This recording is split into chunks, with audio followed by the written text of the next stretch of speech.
We first bought these bamboo steamers during lockdown because the family really missed going out for Chinese dim sum.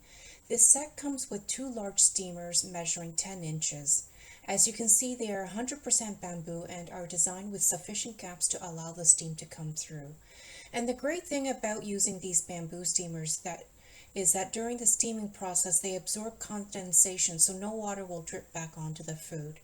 The set came with a lid, which as you can see is tightly woven with a little handle at the top. However, the handle did get unraveled a few times, so I typically don't use it anymore. To use it, I lay down a piece of parchment paper.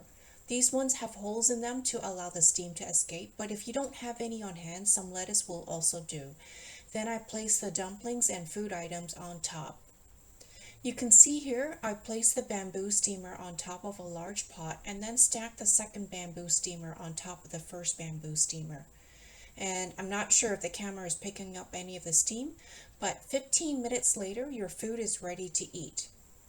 We use these bamboo steamers almost every weekend and enjoy the fact that each time the food comes out perfectly steamed with no oil or grease. They're also very easy to hand wash, and once washed we simply lay them out to dry.